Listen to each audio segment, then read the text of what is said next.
Біріншіден норм өтті. Кішкене салқындау болды. Бірақ менің дорбам мешогым жақсы. Ерте тұрады екенсің. Таңғы 6 болып бір орыс қыздар қасында өтіп, содан тұрып кеттім. Таң атып отыр екенсің, ұйықтай алмадым ары қарай. 5-6 сағат ұйықтадым ба. Норм, солай қозғала береміз. Яғни Абай атамыздың ескерткіші. Мынау Манас батыр ма?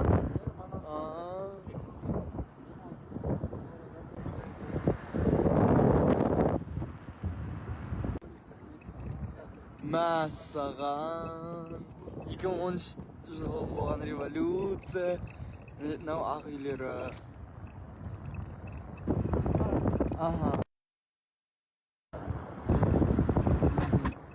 Бейбітшілік көшелері және филармония.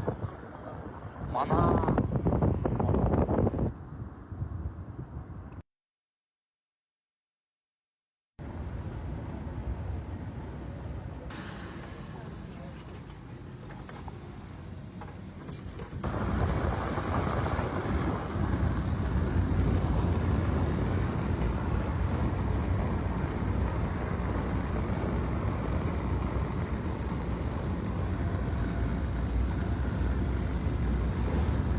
Ал біз Чалдыбарға келдік.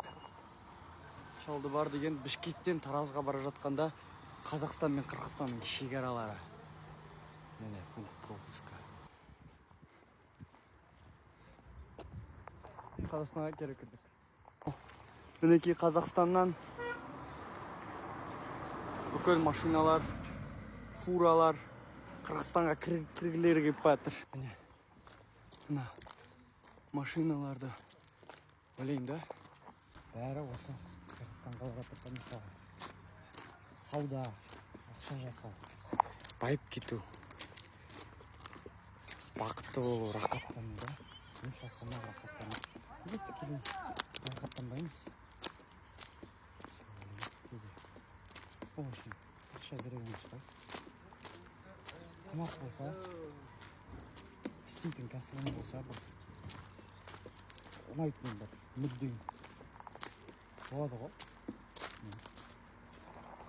Қазақстандамыз. Ал машина жоқ, ешкім тоқтамайды. Таразға 160 километр тіке дейді мына жолмен. Тұңғышымын.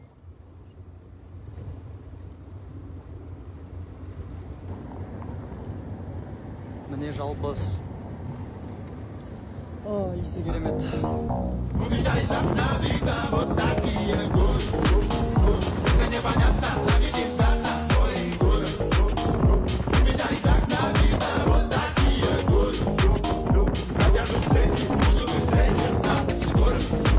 Осы жолда тұрғам, Таразға барайын деп, бір апа, әне, гүл көйлегімен маған ала қой жауын деп 1000 теңге берді. Мен айтам, керек емес, менде ақша бар, жолға типа ойындап тұр ғой.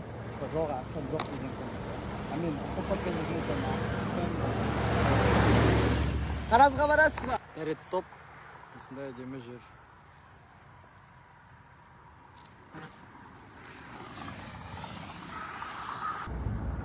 Айтадың ғой, ақшам жоқ. Барадым саяхаттап. Осылай мен Тараздың автобусында отырғам. Сәлем айтыңдар қыздар. Мені қатты ұнатып қалған екен. Күле береді, тиісе береді, бірдеңе айтады, солай.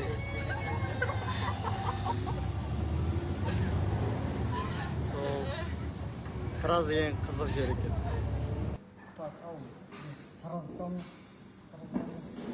Тамақ істеп. Мінекей жұмыртқа, компоттар зор екен. Енді базар жолы. И қазір шай ішеміз. Ең керемет осындай шелпек. Қытырлаған естімден бе. И май бар ішінде.